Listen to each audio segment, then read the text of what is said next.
Okay, welcome everyone. This is it's February 23rd, 2025, and we have our guest reader Elizabeth Varadan. So I will say a little something about her. She is a former elementary school teacher who writes for both children and adults. She was born in Reno, Nevada, but her family traveled a lot, mainly in California. So she considers herself to be a Californian. She has published work for children, which includes an MG mystery, Imogene, and the Case of the Missing Pearls, and a picture book called Dragonella. Let's see, and a collection of stories for children ages 7 to 70, The Carnival of the Animals, and a published work for adults, which includes two cozy mysteries set in Braga, Portugal, Deadly Vintage and Deadly Verse. I've read one of them, they're great. And two short stories involving Sherlock Holmes in anthologies by Bellinger Books. Her poetry has appeared in The Song of San Joaquin, The Ophidian, Brevities, The Stray Branch, Vine Leaves Literary Journal, Poems for Little Books, Medusa's Kitchen, Silver Birch Press, and her poem Return to India was selected as an International Merit Award winner in the Atlanta Review in 2017 in the International Poetry Competition. Her chapbook, Sadab, I'm probably pronouncing that wrong. I Saudade. Sodads, right? Like the Saudade. last Sodat. My mom used to say that quite a bit. Longing it means longing. The 30 Poems of Longing was published by Finishing Line Press in 2020. And in 2021, she and her husband moved to Braga, Portugal. And currently, she is working on a third mystery in her Braga-based series and submitting her second chapbook, Dreaming of Galicia, to her publishers. And I will be putting shortly a link for Amazon for her publications if you'd like to purchase them. Thank you. Yeah, take it away, Elizabeth. So usually what we'll do is we'll have you read 3 poems or so, and then people will have a chance to sort of, comment, feedback, that kind of stuff. It's a real positive place. So should I read like about 2 or 3 at a time and then wait? Or Yeah. okay. Well, we mentioned the beach near Braga, and a very popular one is called Apulia. It's actually a former and maybe even current fishing village, but it's become so popular that just people flock to it for just in holiday time. And there's lots and lots of restaurants there, etc. But it's basically a fishing village in a beach town. The name is Apulia. Because we love the ocean, our friends took us to Apulia. Wife, husband, and daughter splashed barefoot in the water. Wavelets rippled around them. Red dinghies stretched a line along the shore. I and my stocking feet stood on the warm sand, snapping pictures of them all. My husband leaned against the boardwalk rail, his camera focused on the wider sea. A lone figure approached, joined my husband at the rail. Together they looked out. The man lifted his arms, opening them to the sea. Words deep, sonorous, wind blurred, carried to those of us below. An incantation, a chant, a blessing on all who would listen. On and on he declaimed, arms raised, as if to embrace the sea, the air, the hovering sky. And then he turned and walked away. Yet the unknown words lingered, reverberating, hovering like the last faint tones of a tolling bell. Mhm.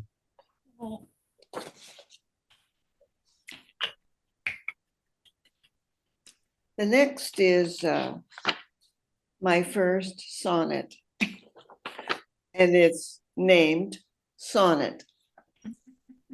When I consider how the hills erode slowly, silently, eons slipping by, celestial movements in a vast geode, unseen in moments by the human eye. I wonder then that what we think will last, that we deem endless from our narrow days, though empires risen, fallen in the past, have shown how fragmentary are the ways of humankind. I wonder that we still hope to bend the universe to our will. Mm.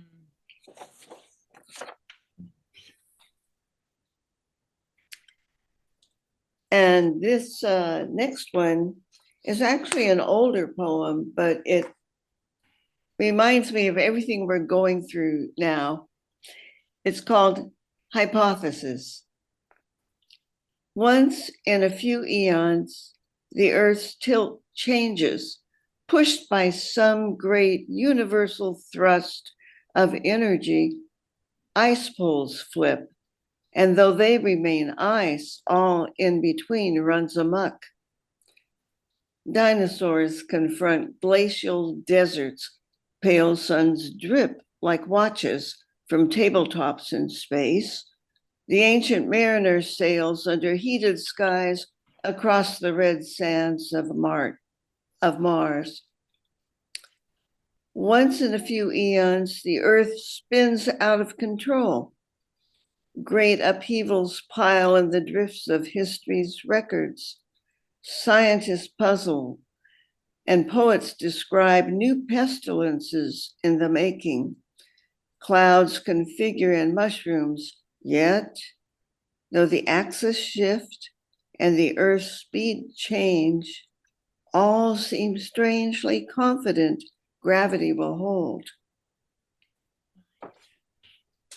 And I'll stop there. Since, What was your inspiration for that last poem? sorry? What was your inspiration for that last poem? It actually was like, it actually was a picture. I guess you call it an ekphrasis. I can't say that word, poem. When you respond to well, no, it wasn't a picture. I take that back. It was, but it was problem posed for you to think about, and it had to do with the fact that that that the meteor that had hit the Earth and made the poles flip and the dinosaurs disappear. That was pretty much the kernel that started it off. Mhm. Oh, I loved your description of the earth and the sun and the way the changes take place. It's like beautiful. Yes. Yeah. And I really like that sonnet, that celestial um, moments in a vast geode. Oh my God, that was so great. Uh-huh. Okay. I'm glad you like that. Shall I go on? Sure. Okay. I am deeply affected by a lot of the political world situations going on right now. And so this is called The New Riviera. Picture it, an oasis in the desert, tall towers, golden toilets in every penthouse, inscribed with crooked T's. Palm trees edge tiled paths where peacocks strut.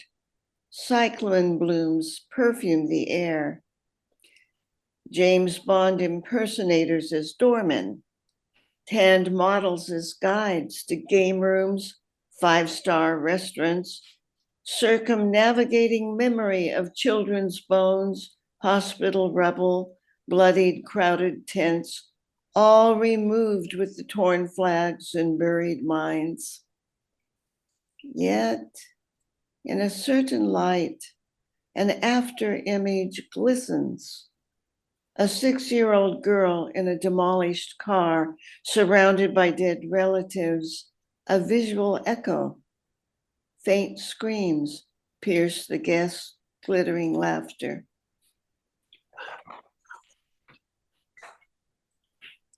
And the next one, because this is Black History Month, that some people want to deny, this is for George Floyd, that I actually wrote closer to the time that this all happened, but it still seemed topical.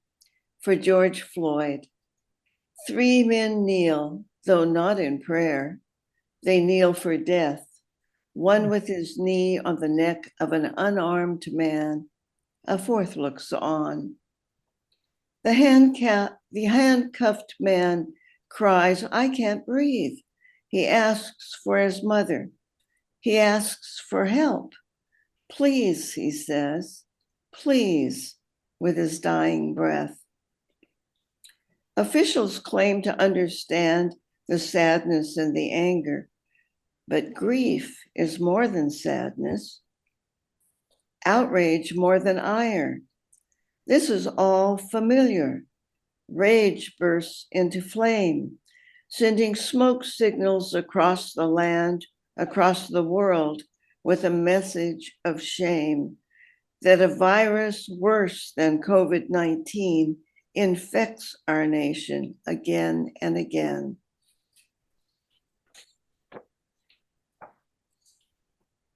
Mhm.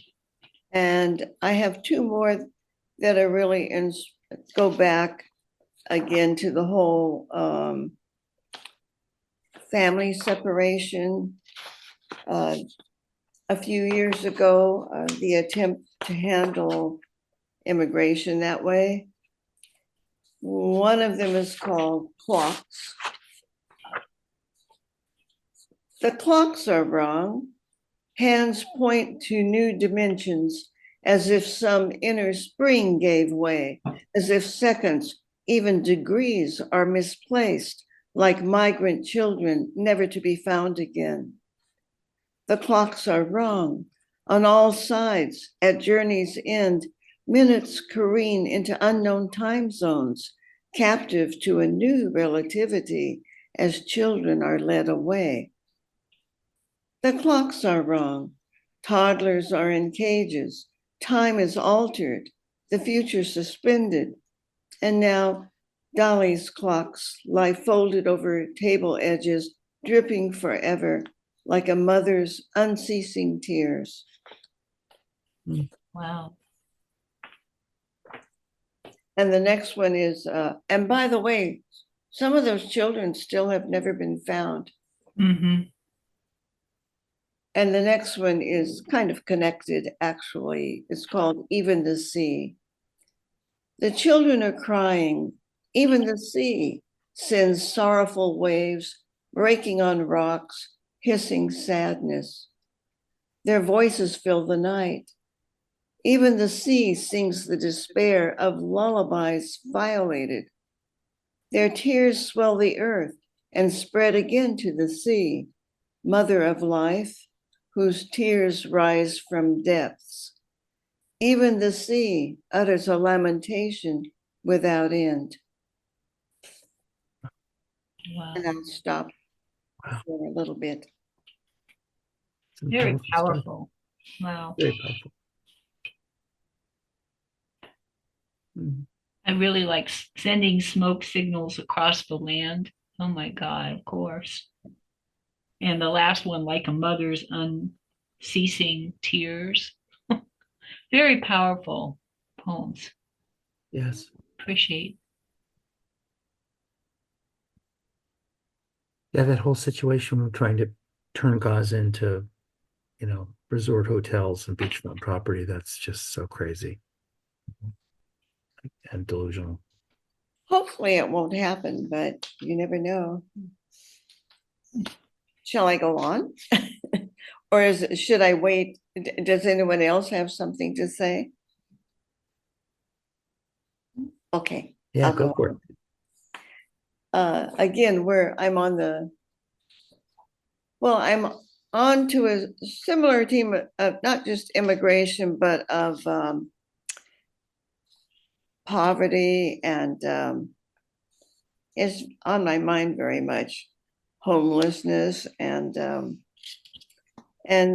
of the people that are sort of left out of things. I'll start with this next one called Migration. Some geese have settled into the pond of our local park near the library. Perhaps they are drawn to literary places. Perhaps they only need to touch down and rest in their journey to new horizons. Someone told me migrating birds land only in places they know are safe. But do they have passports? Do they have papers to prove they are not here to disrupt our dreams in their hopes for refuge and rest? Their voices clamor in joy, still unwary of heartache that may await, should officials capture and cage them.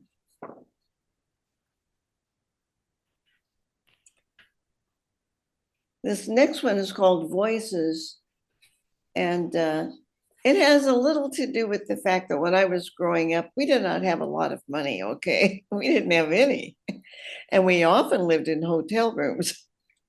So this is really drawn from memory. Mhm. Voices. I have awakened to voices crying in the night, and I have listened, not knowing what else to do. I listened until they faded away. Once, through a hotel transom, I heard an old man moan, "Too many hours, too many days, too many nights to be all alone, to be all alone." I have always been a listener, and listening still, hear the soft murmuring sorrows from back streets everywhere.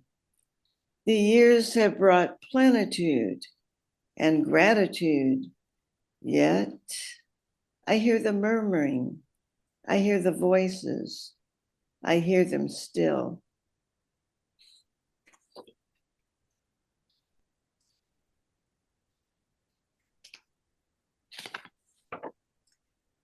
And this next one is called My People.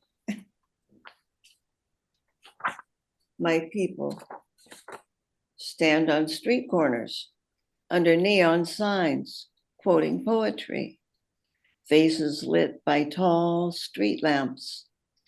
Some live in hotels with frayed carpets, buy food at cornered groceries to cook on hot plates in their rooms, go to sleep at night to a symphony of sirens and freeway traffic. Some hang out at parks, stare at pigeons, sit on benches, searching the hidden future, the lost past. They do not measure the light years between their space and ours, do not think themselves statistics, but realize what we forget. They are you, they are me, us, my people. Very good. Good. Yes, very good. Welcome, Joanne. Hi, thank you. Sorry for I'm late. I got involved in something else.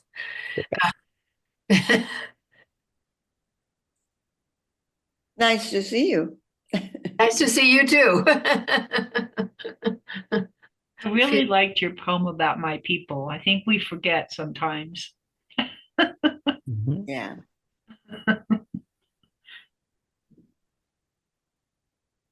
Yes, it is good to remember that we are all one family. Yes. Mhm. I like that.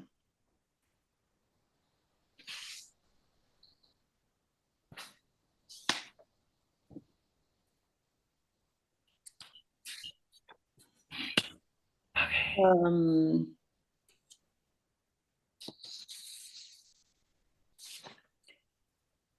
I'm going to read the poem that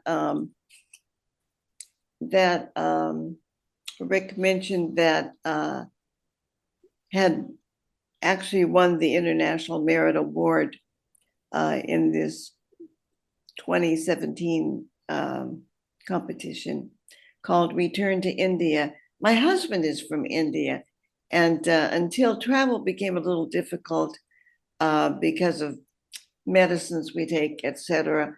We used to go back about every 5 years and sometimes every 2 years.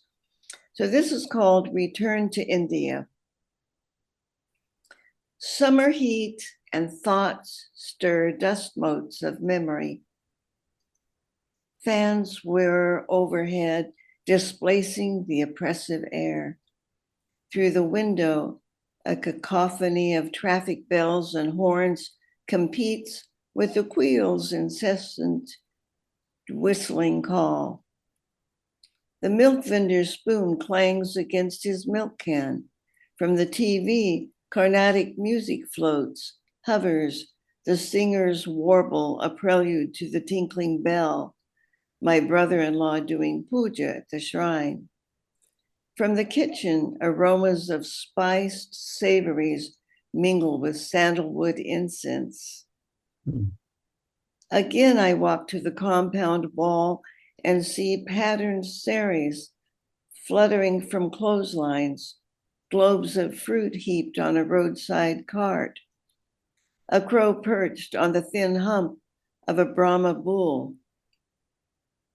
Cement buildings tower behind palm leaf rooftops, while ancient painted temples rise out of the rubble of broken concrete like brave flowers struggling through harsh soil.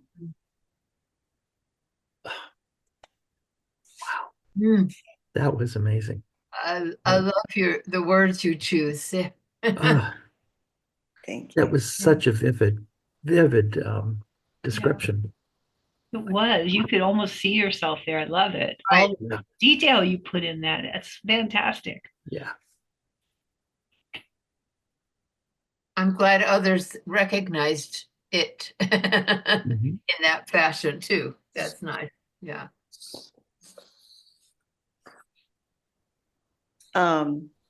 This is sort of back to some of the people that are really our people. It's the homeless. They are everywhere, on streets littered with dead dreams, hopes crumpled like paper and trash cans, faces bemused, steps hesitant and confused. Some centrifugal force has thrown them from the turntable, and we at the hub cling with smaller vision, no energy to spare. Street dreamers, bruised and shaken, lift garbage can lids, hoping to find their lost lives carefully wrapped, sealed with twist ties under the trash. Mm. Mhm. Mm. And this is from long ago, but it was to a man who is gone now. Okay. It's called Old Man on a Bench. Bare shoots push from a gnarled bush, roots withered by an early sun, now in the new rain press free again. I too, scorched by an early sun, grew from a gnarled past, ill begun, grew with a gaping breach that blinded the journey and marred love's feast and stripped love bare. I too thirst against the rain. My roots are no less tender as they reach, though 80 years have given fare, I press against the rain. Mm. Mm. Love it. I love how compact your poems are, because I have a problem with keeping myself compact when I write. And they tell me so much in so little words. That's just what a treasure that is. Mhm. Thank you.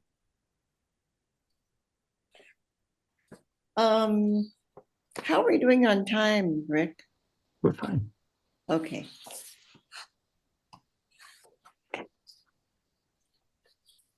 Just so you know, I do write some cheerful poems.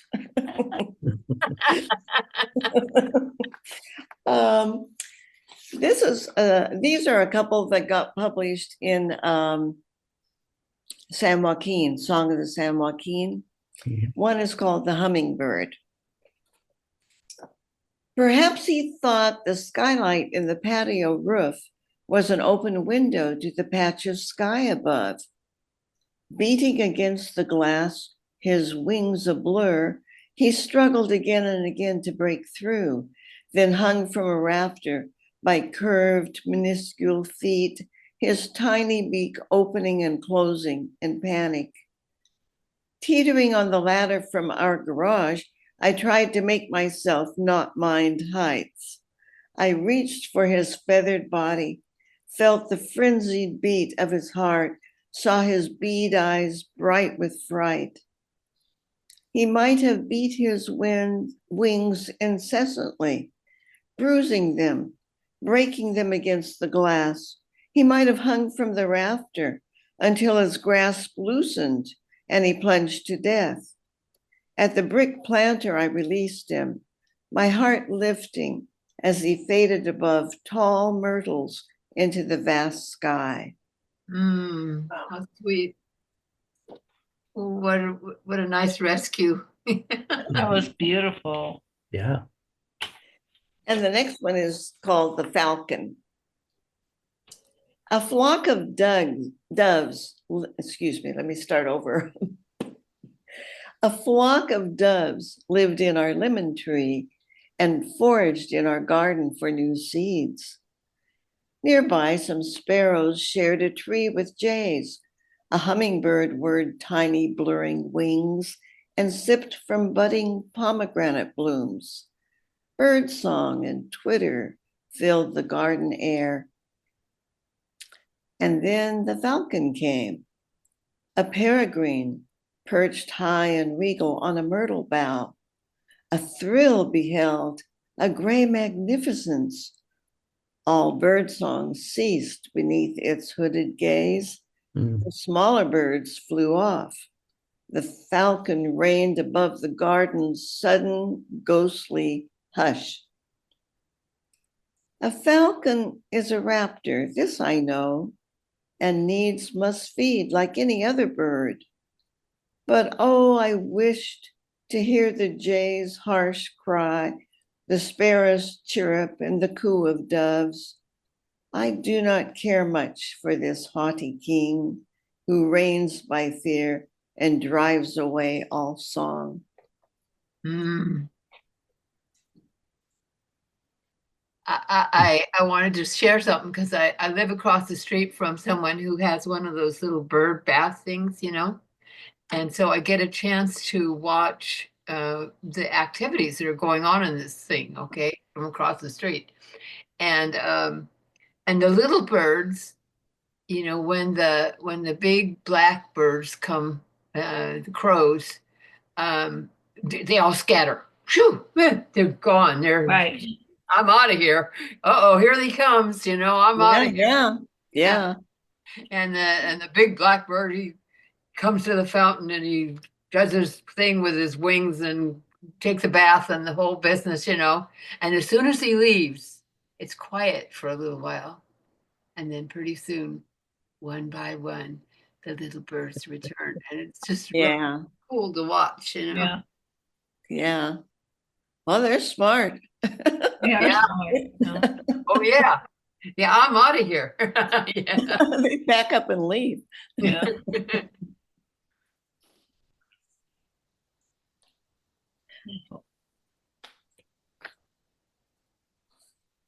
Okay, let's see.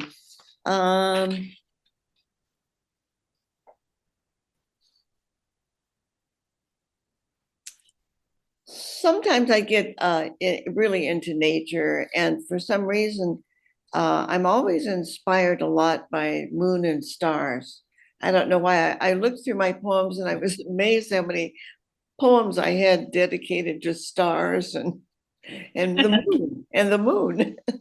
So this is one called Stars. Ever watchful eyes of night, eyes of fire gleaming bright, history's riddles lost to sight, lost to human vision. Star stares burn and burst in rays. Glances sent from ancient days travel through the primal maze, expand without rescission. Light waves lap through endless space, vestiges that interlace the edge of time and faintly trace celestial precision. Vastly deep and still no end, following a space-time bend, clues we glimpse seem to portend mysterious decision. Ever watchful eyes of light, gleaming fire, gleaming bright, history's mysteries lost to sight, vanished from our vision.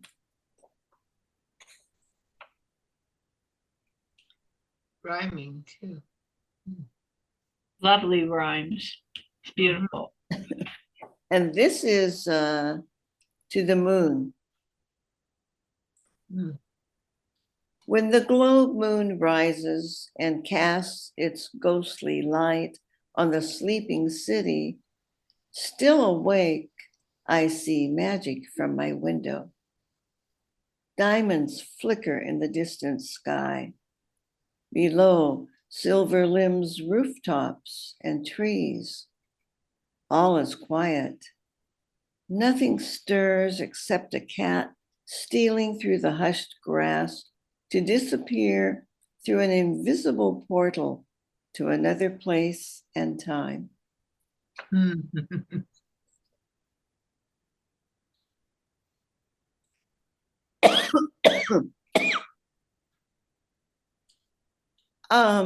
I have one more, and then I think, Rick, you'd like to open it up to Open mic, sure. yeah. This is called I Go to the Sea. The other thing that really fascinates me is the ocean. I love to go to the ocean. And this is I Go to the Sea. When worries assault me, when headlines oppress me, I go to the sea. I go to the sea and listen to murmurous waves as they whisper calm secrets. I go to the sea and feel soft sand against my soles, wind brushing my face. The world is always with us. News flashes, program updates, Siri everywhere hovering to help. I go to the sea, rest my gaze on curling waves, open my heart to their timeless message. I go to the sea. Thank you, Elizabeth. Very nice. I understand that the beaches there in Portugal are wonderful. Lots Yes, of expats we've there. only been to a couple, but we really enjoyed them. Mhm. Okay, so I will open up to open mic. Does anybody have a poem or two to share? Pretty good. Going to go see if I could find one of my booklets. Okay. Okay. I can share one if you want. You bet. You inspired me, Elizabeth, to read this one. Okay.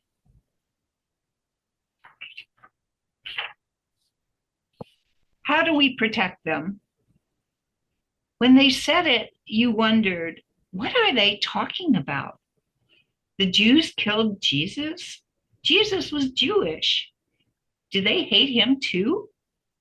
What twisted thinking allows you to ignore a waiting Black customer in favor of a white customer? And how could they kill a skinny Black kid for winking at a white lady? Mm. Just the little everyday indignities of huge injustices, sometimes unconsciously manifest, that allow some people to presume they're better than others.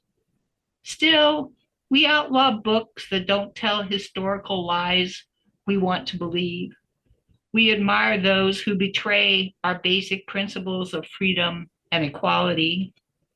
And fear stalks the minds of parents who have to raise their children inside these walls, knowing that presumption and prejudices leave them vulnerable to raw ridicule, physical or mental abuse, and possibly death just for being who they are.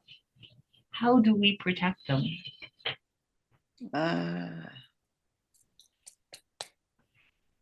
Powerful. Thank you.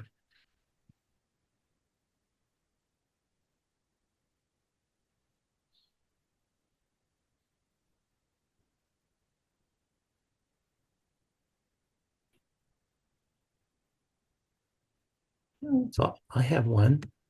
Good. I used to do some volunteer work through hospice. And this one's called a Day at Skilled Nursing. It's called what? A Day as Skilled Nurse. A Day at Skilled Nursing. Soiled napkins and spoons, clutched tightly in parchment fingers. A metal walker stands at attention. It beckons another walk on the carpet loop. Is that your mother? Nice. The query once answered resets. Love's currency of shared smiles between those bound by genes and history. They turn pages to review Pilgrim's Progress as the face shifts from joy to confusion. Is that your mother? Nice. After a long silence, a quiet Hebrew prayer. A new flavored water is discovered. Applesauce, a secret unknown to foodies. As she prepares to leave, a promise to return. Grandma's special pasta later today. And as Pavarotti sings, the hand uplifts on each note. Her eyes close as he sings for her alone. Beautiful. Beautiful. Thank you. Yeah. There was a woman who she would kept asking me if this client was my mother. I would answer, and it was like this tape loop that would Yeah, I repeat. know. 10 minutes later, she asked the same exact question. Fantastic. Yeah, one more. This one's called Year 8. Years have passed since we said goodbye. Where you rest is my touchstone high. Hole that never fills but aches less. We speak, I tell you, latest mess. My heart now swings towards a hope. One day as I last breathe and grope. Oh, to see your cocked head and grin. To feel your embrace on my skin. Then a dance of words that invites to fly the cosmos, seeing sights. Answers to questions for this boy, to rest in God and know true joy. Till then, I pay bills, sigh, and act. Grasping comforts serves to distract. Mining laughs like gold in a stream, and wake from a long and mundane dream.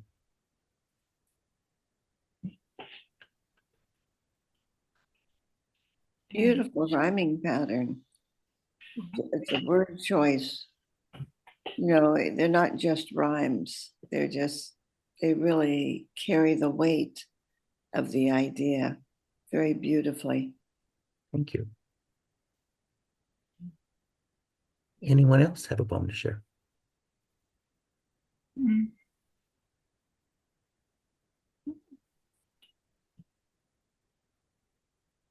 Linda, do you have a poem? Oh, you don't have a poem.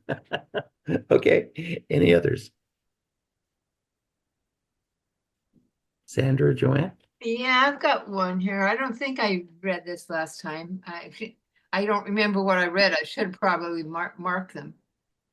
And this one here is called Poetry Happens. Does that sound familiar? Oh, anyway. No, sounds great. I love how poetry happens, like seeds, so always there, or a whisper in the air. I love how poetry happens. It's amazing how easy it is, like opening a pistachio nut, unwrapping its greenish gut. It's amazing how easy it is. So surprising, it always awakes me, like bloomings out of the concrete cracks, never stopping, no matter the tracks. So surprising, it always awakes me. So I'm ready to receive its blessing, like a barmaid, a drink in hand, bringing libation without being fanned. So I'm ready to receive its blessing. What a great image. Thank you. That was awesome. Oh, nice.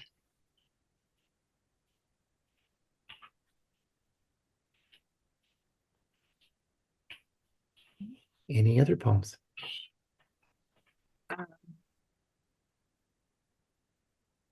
Did I read the, I mean, because this one here kind of stands out, so. Did I read the toilet seat controversy? I No. don't think so. I would have remembered that. In households where there are males and females, but only one toilet to share, it's good to remember what's needed by each if we want to be trying to care. The males like to seat up, the females the seat down. So it's good to remember when done. Put the seat up if you're female and down if you're male. So to honor the other one. Wise advice. Also can come from just about anywhere. I'm sorry.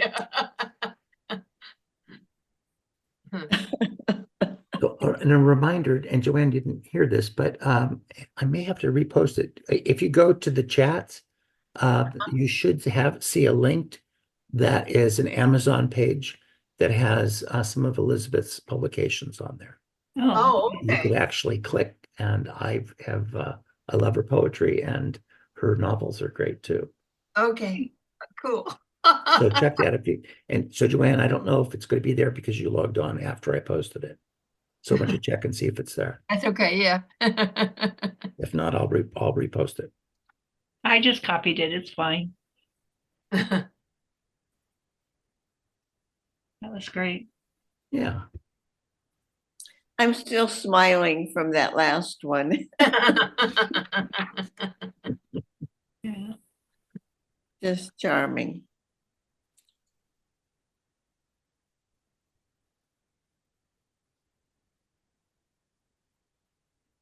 Any others?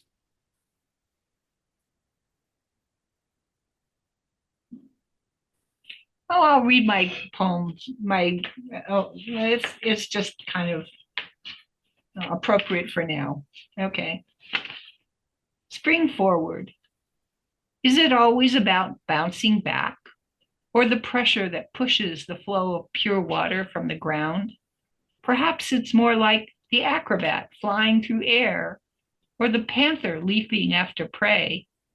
We celebrate emergence like that, the tilt that invites the sun to stay longer, beckoning the warmth that pulses through plants, inviting the sweet flow of life to awaken from winter dreaming.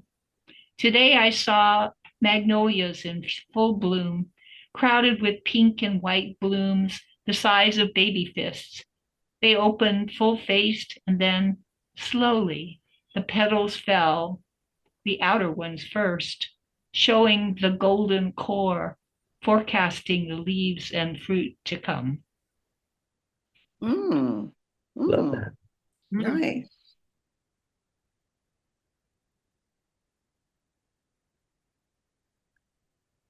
Well, thank you, everyone. This has been wonderful. And especially a thank you to Elizabeth for joining us. Thank you. So how long is probably almost 11 o'clock there? Sorry, What time is it now over there? what time is it now? It's 10 to 11. 10. Okay. And thank you so much for inviting me. I Oh. really enjoyed being here, and I really enjoy seeing all of you. Yes. And I'm sure know. that there'll be a lot of people who weren't able to make it today, but we'll catch the Yeah. reading when we I loved hopefully your have it work. with you. Thank you. Thank you. And Likewise. I want to say thank you to Rick too, because he's, hung in here regardless of how many people show up. And, because it isn't about that, it's about the poetry. Mhm. It is. Yes, yes. The poetry. And a lot of people will tell me that, oh, I just wasn't able to make it, but I caught it afterwards. So Yeah. there'll be many other people that will be reviewing this. I also love how you put things on video afterwards, because it means a lot to me being stranded over here that I can go and listen to some of the poets that I know, and it's the next best thing to seeing them again and hearing them again. So I've been a little bit more careful about how often I mail out the link or where it gets posted. When we had Laura Rosenthal read, we had a Zoom bombing, and it was Yeah. It was very not a upsetting. pleasant thing. Yeah. And she had put I think posted it on Facebook or something. So there were malicious people who got the link. We had like 3 people Zoom bomb us, and they were just speaking vile stuff. And even one person Oh, started that's showing awful. pornographic Yeah, video. It was pretty very yucky. upsetting. Yeah. So I'm a little bit more careful and cautious about, how much I advertise. yes, Right. yes. Well, have a great day, and thank you so much, all. Thank you so much. For Yes. wonderful thank reading. you. Have Thanks a for the great link. week. Bye-bye. Yeah. Bye-bye. Bye-bye. Bye.